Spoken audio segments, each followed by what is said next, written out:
데오빌로여, 내가 먼저 쓴 글에는 물은 예수께서 행하시며 가르치시기를 시작하심으로부터 그가 택하신 사도들에게 성령으로 명하시고 승천하신 날까지를 기록하였노라.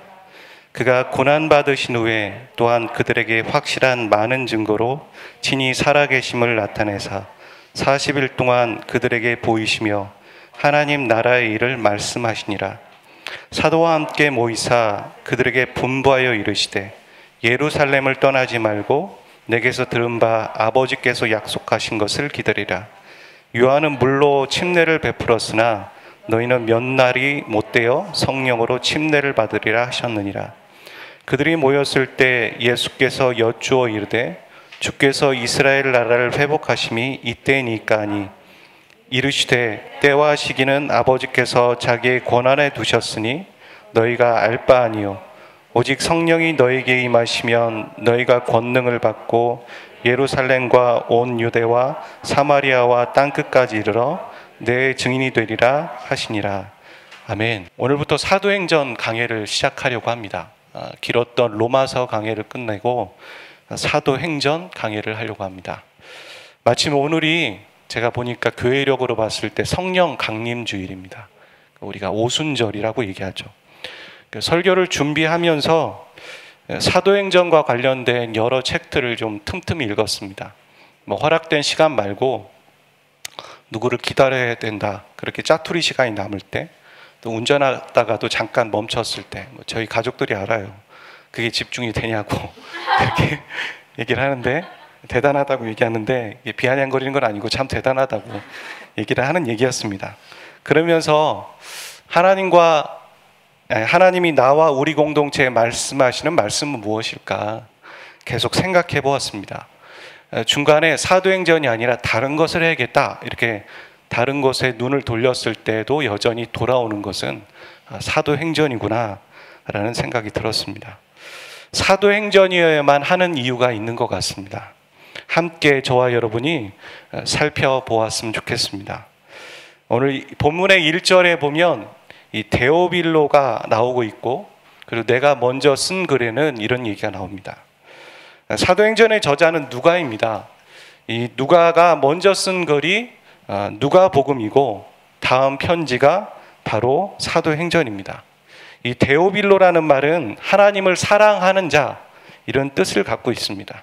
학자들의 공통적인 견해는 무엇이냐면 복음을 받아들인 초신자일 것이다. 복음을 받아들인 초신자일 것이다 라고 얘기합니다. 근데 차이점이 발견하게 되죠. 누가복음에는 데오빌로 각하 이렇게 말하고 사도행전에서는 데오빌로여 하면서 각하가 없지 않습니까? 이것은 어떻게 이해해야 되냐면, 만약에 오늘 우리 공동체에 한 사람이 왔습니다. 예수님을 믿기 위해서.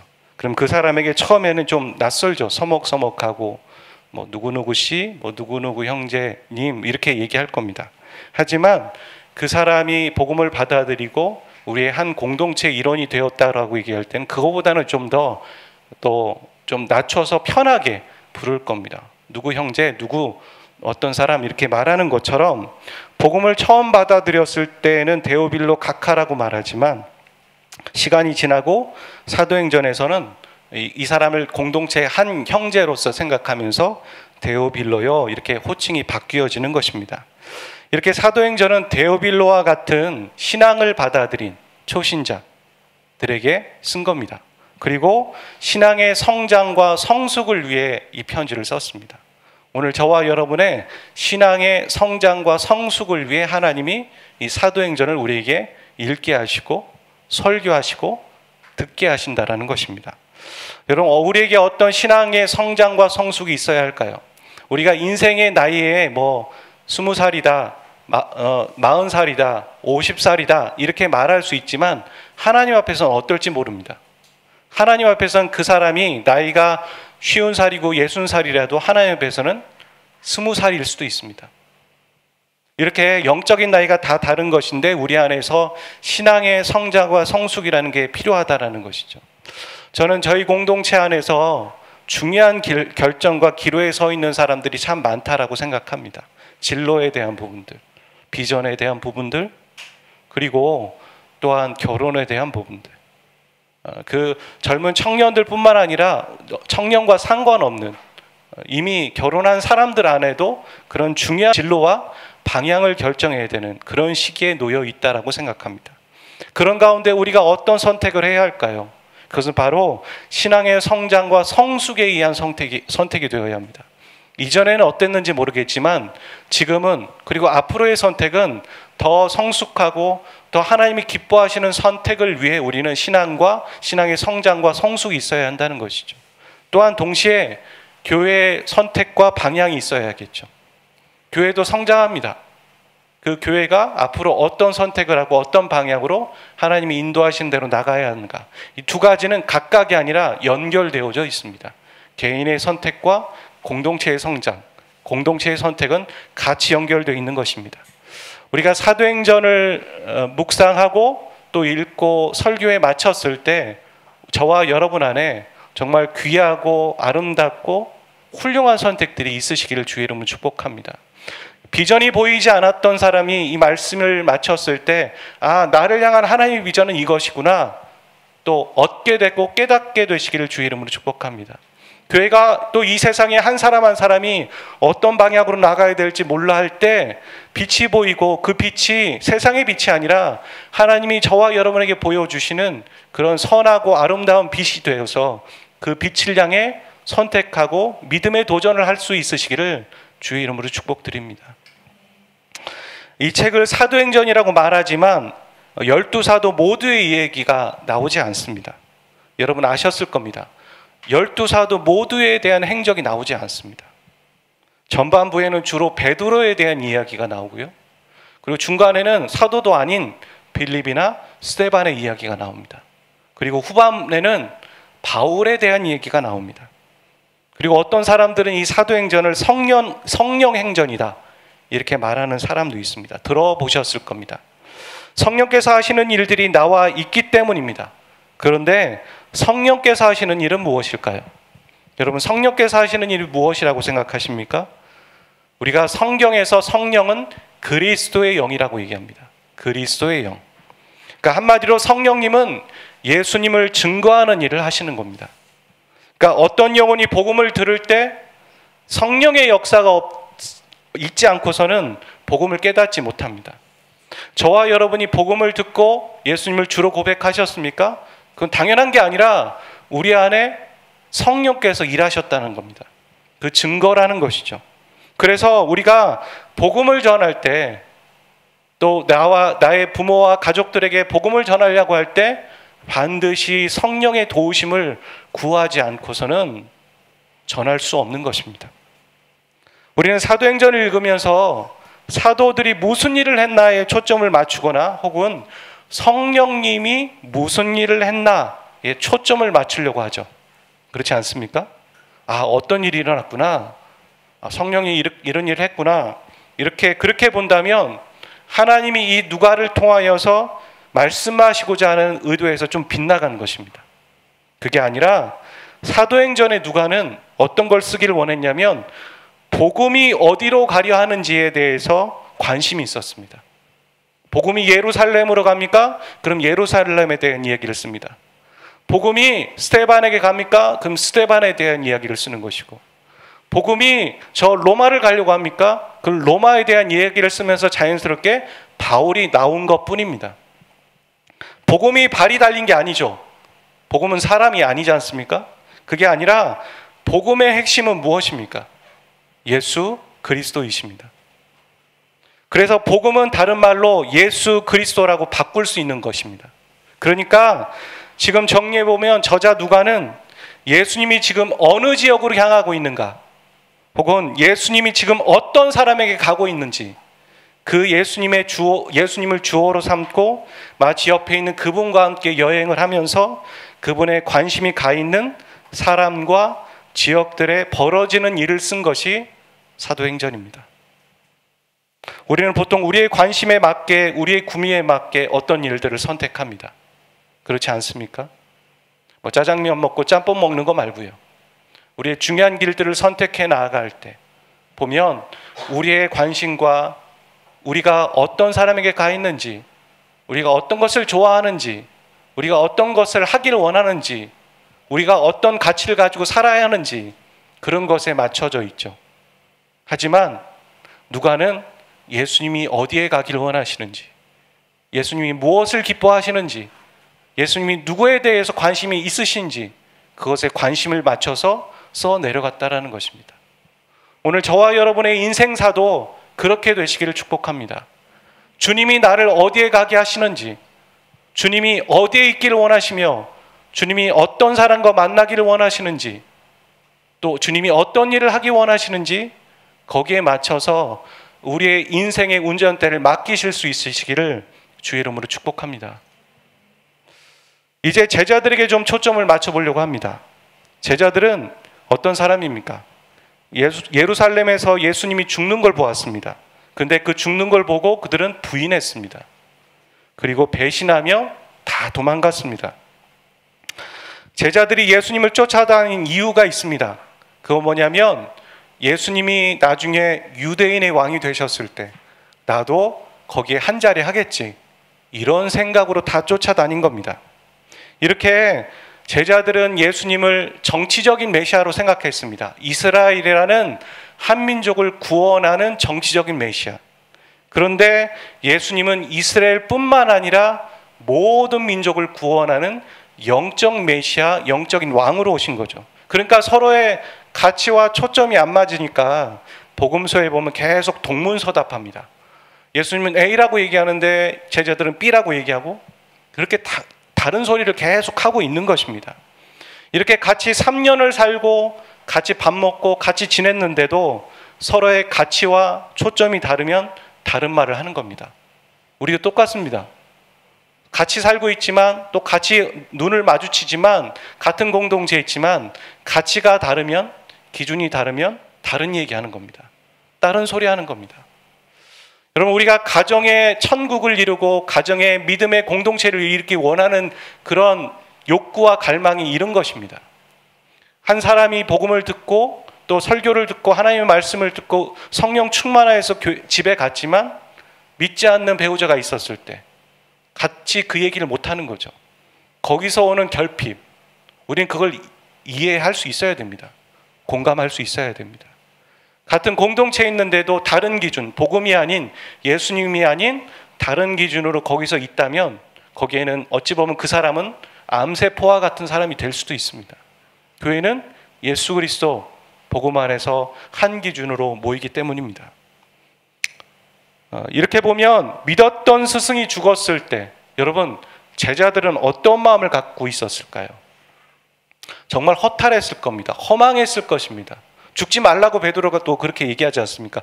왜 죽으시려고 하냐고, 죽지 마시라고 그랬던 것처럼 아주 허탈했을 겁니다. 근데 그분이 부활하셨습니다. 그리고 제자들의 눈에 나타나셨습니다. 여러분이 제자들이라면 또 어떠셨겠습니까? 허탈했고 허망했는데 다시 기뻤겠죠. 그러면서 어떤 생각이 들었을까요? 와, 예수님은 진짜구나.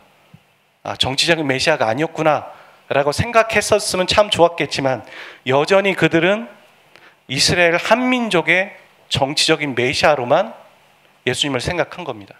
그 증거가 있습니다. 사도행전 1장 5절부터 6절인데요. 말씀을 한번 읽어보도록 하겠습니다.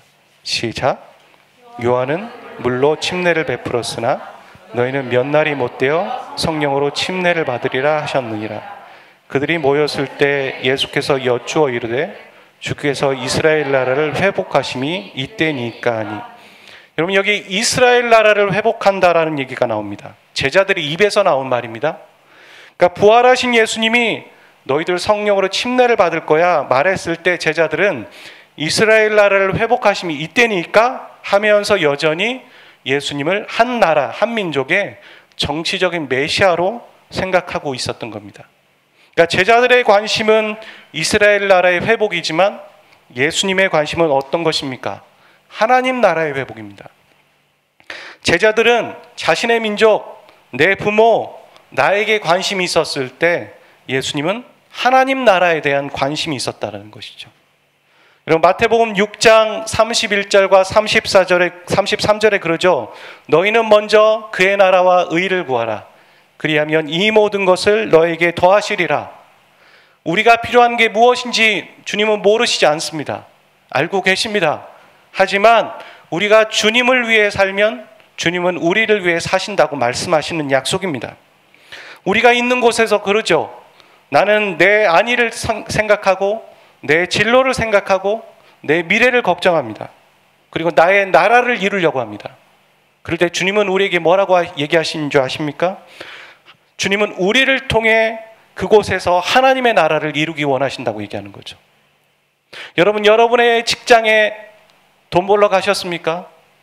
여러분이 있는 가정은 그냥 태어났으니까 태어난 겁니까? 여러분이 만난 친구는 그냥 우연히 만난 것입니까?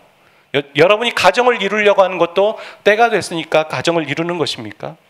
그렇게 인간적으로 봐야 되는 것이 아닙니다. 하나님은 여러분을 그곳에 보내신 이유가 분명히 있습니다. 여러분을 통해 여러분은 여러분의 안위를 생각하고 여러분의 나라를 이루기 원할 때 하나님은 여러분을 통해 하나님의 나라를 그곳에 이루기를 원하신다는 것입니다. 아멘. 하나님은 여러분을 통해 하나님의 나라를 이루기 원하십니다. 그런데 여전히 제자들도 이스라엘의 나라를 회복하는 것이 이때입니까? 하면서 언제입니까? 언제입니까? 때를 기다리고 있는 거죠. 그랬을 때 예수님이 말씀하신 건 그때와 기한은 너희들이 알 바 아니다. 너희들이 이직해야 될 때와 너희들이 결혼해야 될 때와 너희들이 부모님이 복음을 들을 때와 그때는 언제인지 모른다. 너희들이 알 바 아니다. 너희들이 해야 될 것은 바로 그곳에서 하나님의 나라를 위한 증인의 삶을 살아라. 그렇게 말하는 거죠. 그게 바로 하나님이 이 제자들에게 얘기하시는 것이며 하나님이 저와 여러분 2021년을 살아가는 오늘 우리에게 얘기하시는 것입니다. 우리가 믿음을 정말 보여야 할 때는 언제일까요? 여유롭고 쉽게 선택할 수 있을 때 믿음을 보일 수 있겠죠. 하지만 진짜 믿음을 보이는 것은 그런 때가 아닙니다. 긴박하고 자신이 손해볼 수 있을 때, 이러다가 어떻게 되는 거 아니야? 라고 할 때, 그때 믿음을 보여서 하나님의 나라와 의를 먼저 구하는 것입니다. 저 말씀에도 그러죠. 너희는 먼저 그의 나라와 의를 구하라. 먼저입니다. 그리하면 이 모든 것, 얼마나 우리가 우리의 안위와 우리의 앞으로의 진로와 비전을 위해 걱정합니까? 그럴 수밖에 없죠. 저도 그렇죠. 하지만 그럴 때 그 긴박한 상황에서도 먼저 하나님의 나라와 의를 구하라. 그리하면 이 모든 것을 너에게 더해 주겠다. 그 약속인 거죠. 하나님은 오늘도 우리에게 도전하십니다. 너희는 먼저 그의 나라와 의를 구하라. 그리하면 이 모든 것을 너에게 더하시리라. 여러분, 예수님과 3년을 함께 다녔고 부활도 보았지만 제자들은 아직 진짜 제자로 준비되어지 못했습니다. 예수님도 아셨습니다. 그렇게 여전히 준비되지 못했고 자기 이익을 위해 사는 제자들을 예수님이 어떻게 하셨을까요? 버리지 않으셨습니다. 왜냐하면 예수님은 그런 제자들을 고쳐서 진짜 제자로 만드실 만한 능력을 갖고 계시기 때문입니다. 아멘. 예수님이 오늘 이기적이고 나를 위해 살겠다라고 얘기하고 어찌 보면 내가 만든 신처럼 그 주님을 따르고자 하는 내 모습을 하나님은 역겨워하시면서 버리지 않으십니다. 주님 우리를 여전히 품으십니다. 왜냐하면 우리를 고쳐서 충분히 진짜 제자로 만드실 수 있는 능력이 있으시기 때문입니다. 그래서 예수님은 진짜 제자로 준비시키기 위해 성령을 보내주시겠다고 하시는 겁니다. 여러분도 아실 겁니다. 주님의 부활을 여전히 받는데도 제자들은 변하지 않았어요. 그런데 그들이 오순절날 성령을 받고 180도 바뀌는 진짜 제자로 변화된 것이죠. 사도행전 1장 4절 5절 말씀과 1장 8절 말씀인데요. 이어서 한번 읽어보도록 하겠습니다. 시작. 사도와 함께 모이사 그들에게 분부하여 이르시되 예루살렘을 떠나지 말고 내게 들은 바 아버지께서 약속하신 것을 기다리라. 오직 성령이 너희에게 임하시면 너희가 권능을 받고 예루살렘과 온 유대와 사마리아와 땅끝까지 이르러 내 증인이 되리라 하시니라. 왜 성령을 보내주십니까? 진짜 제자가 되게 하시기 위해서입니다. 이처럼 우리는 왜 성령 충만함을 입기 위해 간구해야 합니까? 우리도 똑같이 진짜 주님의 제자가 되기 위해서입니다. 우리가 친구와 부모와 가족에게 복음을 담대하게 전하기 원하십니까? 근데 우리는 항상 부족하다고 느끼고 떨리고 걱정되고 그렇습니다. 용기가 없습니다. 우리가 성령의 충만함을 입어야 합니다. 여기에 나와 있는 오직 성령이 너에게 임하시면 권능을 받고라고 했는데 이 권능이 무엇이라고 여러분 생각하십니까?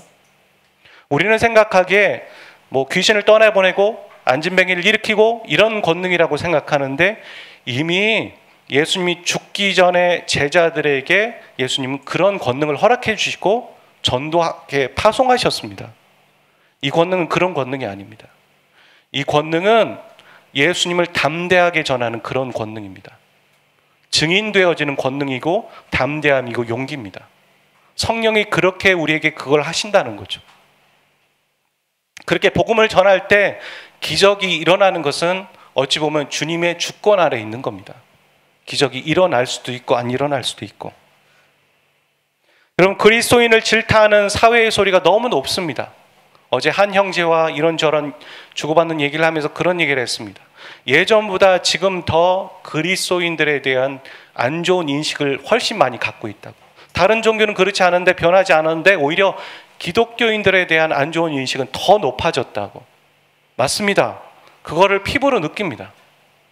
예전에 제가 머리를 깎으러 어떤 미용실을 갔는데 목사라는 걸 굳이 얘기할 필요가 없었으니까 얘기하지 않았어요. 왜냐하면 또 제가 그 사람을 복음을 전하고 전도하기 위해서 일부러 처음부터 얘기하지 않은 거죠. 좋은 관계를 맺고 이렇게 하다가 몇 개월이 지나서 자연스럽게 제가 목사라는 얘기를 했어요.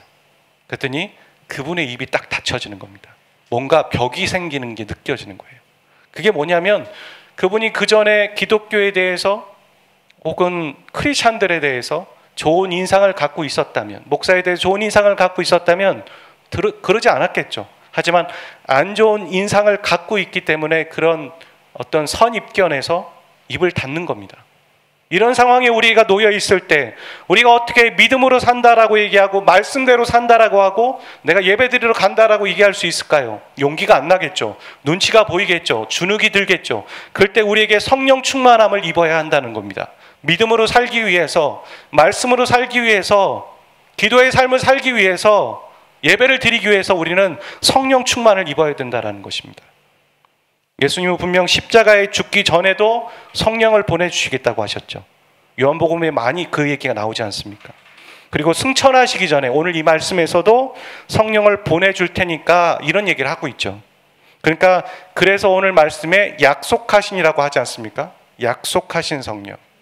제자들이 약속한 것이 아니라 하나님이, 예수님이 약속하신 겁니다.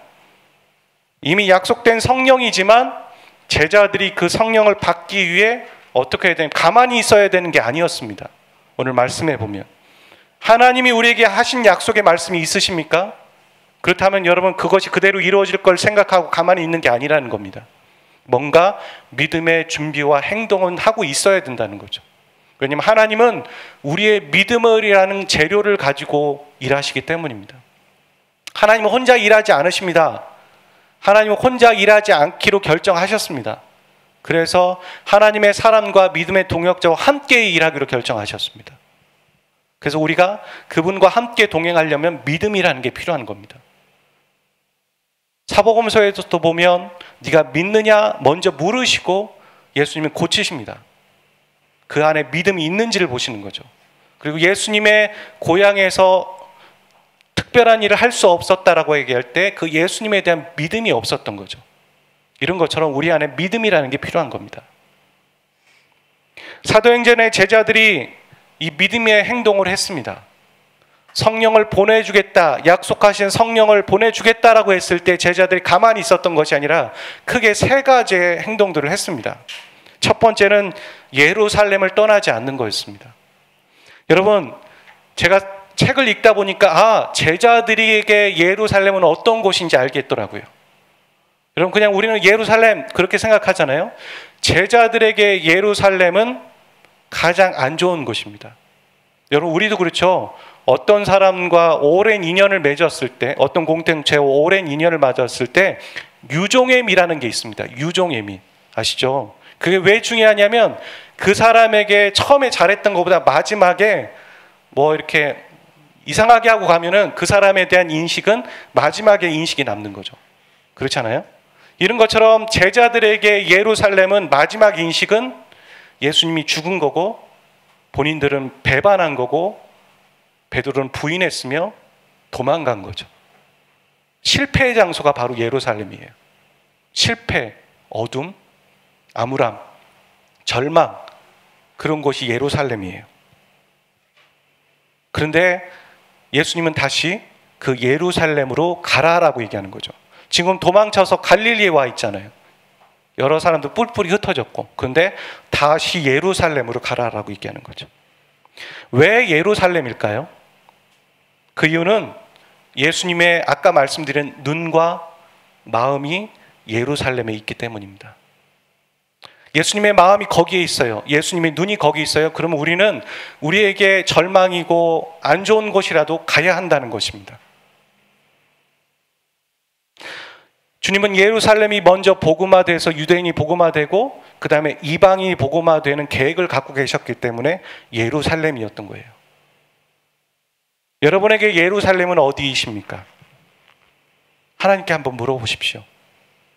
여러분에게 예루살렘은? 예수님의 지금 눈과 마음이 있는 것. 저는 여러분의 인생이라고 먼저 생각합니다. 여러분의 가족, 여러분의 직장, 여러분의 교회, 혹은 또 다른 곳. 여러분이 품고 있는 어떤 것. 어떤 것인지 모르겠지만 하나님이 여러분에게 예루살렘에 있으라고 하면 있으셔야 됩니다. 왜냐하면 그곳에서 하나님의 일을 하기를 원하시기 때문입니다. 두 번째, 그들은 모여서 전심으로 기도했습니다. 여러분, 모여서 전심으로 기도했기 때문에 성령을 받았다 이렇게 말씀하시면 안 됩니다. 성령님은 이미 약속하셨기 때문에 오실 겁니다. 그런데 그들이 어떨 때 성령을 받았냐면 기도할 때였다라는 거예요. 여러분, 유튜브 볼 때 성령 충만하지 않았습니다. 그들이 일할 때 성령 충만하지 않았습니다. 그들이 술집에 있을 때 술잔을 기울일 때 성령 충만하지 않았어요. 그들이 염려하고 있었을 때 성령 충만하지 않았습니다. 그들이 옆에 있는 사람들과 싸울 때, 비방하고 미워할 때 성령 충만하지 않았어요. 그들은 기도할 때 성령 충만했습니다. 그들이 이건 무엇이냐면 하나님께 초점을 맞추고 믿음을 갖고 있었다는 거예요.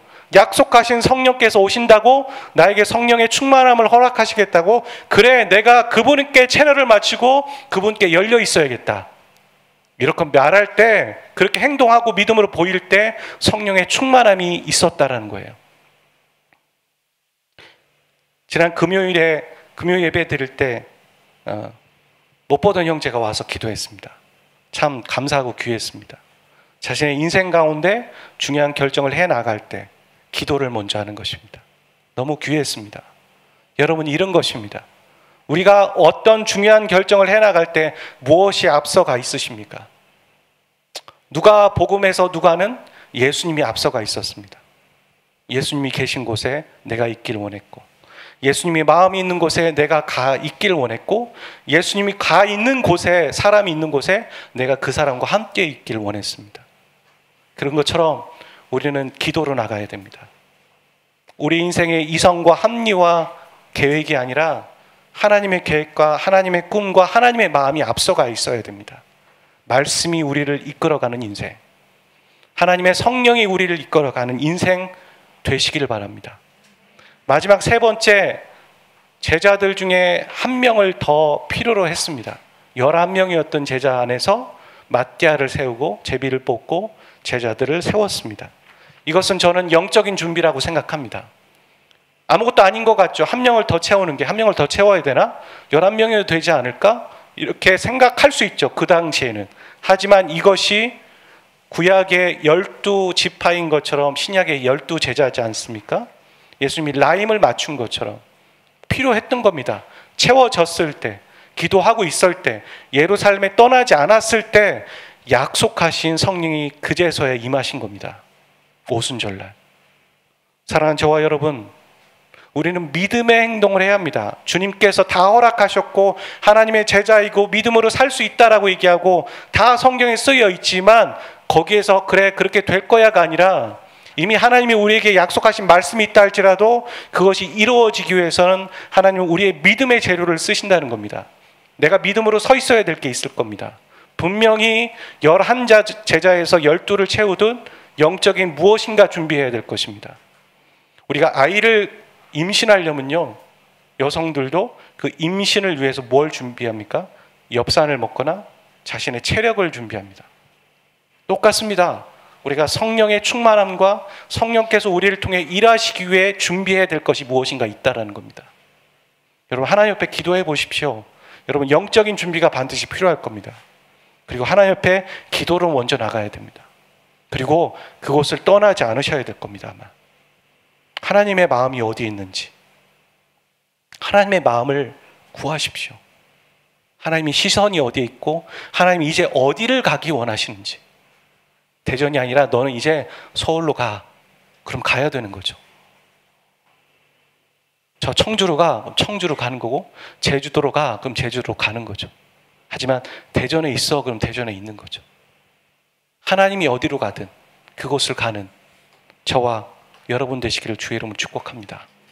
함께 찬양하겠습니다.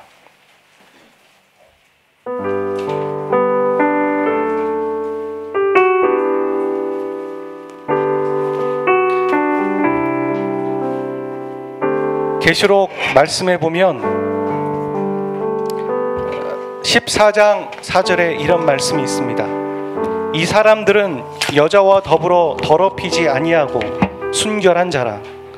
어린 양이 어디로 인도하든지 따라가는 자며 사람 가운데서 속량을 받아 처음 익은 열매로 하나님과 어린 양에게 속한 자들이니라. 주님께 돌아오는 14만 4천의 수많은 사람들, 어떤 음녀와 악한 것에 더럽히지 않은 순결한 백성들이 있다라고 얘기하고, 그들은 바로 어린 양이 어디로 가든지 함께 따라갈 자다, 그 얘기를 하고 있습니다. 오늘 설교의 제목처럼 주님의 마음이 있는 곳에 나도 있기를 원합니다. 주님이 가신 곳에 나도 가기를 원합니다. 여러분, 그렇게 고백하십시오. 여러분의 자아를 내려놓으십시오. 여러분이 하고자 하는 계획도 내려놓으십시오. 그리고 주님이 어디로 가게 하시는지 그거에 따라 순종하겠노라고 오늘 이 밤, 오늘 이 시간 기도할 수 있기를 원합니다. 제자들이 기도했다라는 것은 그들이 믿음이 대단했다라는 것이 아니라 믿음이 없었기 때문에 믿음을 갖기 위해 기도한 겁니다. 우리가 어떤 작정 기도를 합니까? 왜 기도하냐면 믿음이 없기 때문이에요. 주님이 말씀하셨지만 그거에 대해 따라가고자 하는 믿음이 내 안에 부족하기 때문에 주님께 왜 안 오세요? 왜 안 오세요? 요구하는 게 아니라 내가 믿음 없다라고 결국엔 얘기하는 것밖에 안 되는 거거든요. 그래서 믿음이 있기를 위해서 기도하는 거거든요. 그리고 내 안에 믿음이 세워졌을 때 주님은 반드시 그 말씀을 이루시는 겁니다. 오늘 찬양처럼 큰 길을 만드시고 그 길을 인도하시는 주님, 우리 눈을 감아 보겠습니다. 여러분의 인생 가운데 오늘은 다시 오지 않을 겁니다. 우리에게 중요한 기로 가운데 오늘 우리는 5월 23일 주일 예배를 드리고 있습니다. 우리 이 찬양을 고백합니다. 어린 양 찬양하리, 내가 주의 힘. 우리 손을 들고 어린 양 찬양하리. 어린 양 찬양하리,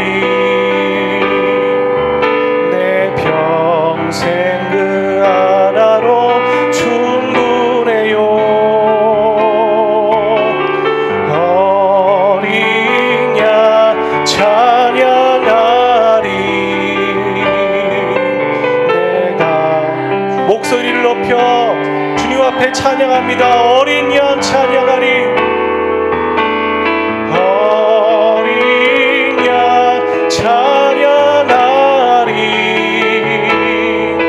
내 평생 그 하나로 충분해요.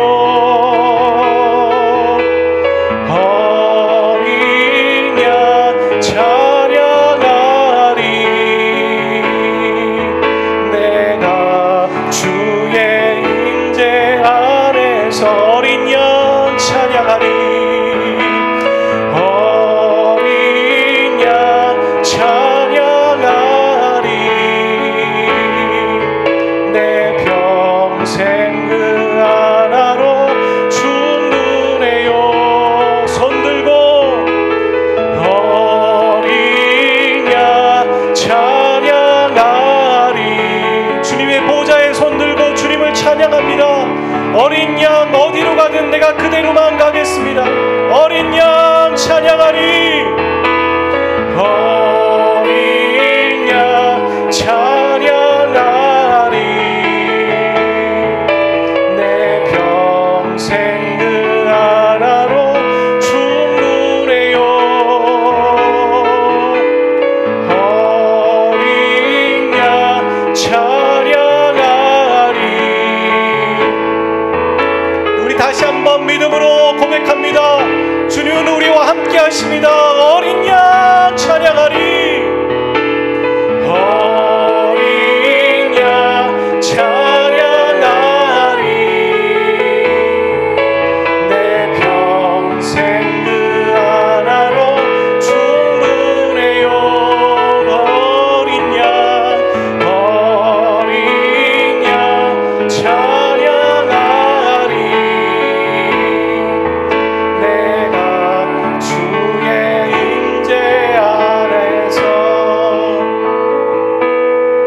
우리가 하나님 앞에 믿음으로 고백하고 표현합니다. 손을 들 분은 손을 드시고, 일어서서 주님을 앞에 기도하실 분은 기도하시고, 내 앞에 하나님 앞에 무릎 꿇기 원하시는 분은 무릎을 꿇고. 여러분, 여러분의 인생이 소중하지 않으십니까? 중요하지 않으십니까? 그 기도 앞에서 여러분은 어떤 행동을 하고 계십니까? 구직 활동과 또 배우자를 찾고 여러 가지 비전을 위해 공부하는 것도 중요합니다. 필요합니다. 그게 믿음의 행동이라고 저는 생각합니다. 하지만 여러분, 하나님 앞에 그렇게 간절히 기도하고 계십니까? 성령 충만함을 위해서 또한 기도로 나가고 계십니까? 예루살렘을 떠나려고만 하지 않으십니까? 여러분, 여러분의 영적인 준비를 하고는 계십니까? 이 시간 하나님 앞에 나의 인생을 맡기고 다시 한번 기도합니다. 어린 양이 어디로 가든지 내가 그곳에 함께 따라가기를 원합니다. 주님의 마음이 있는 곳에 내가 거기 있기를 원합니다. 이 기도 제목을 가지고 손을 들고 무릎을 꿇고 일어서서 어떤 모양으로 주님 앞에 믿음의 표현을 하며 같이 기도할 수 있기를 원합니다. 저와 우리 윤 선생님께서 함께 기도해 주시겠습니다. 함께 기도하겠습니다.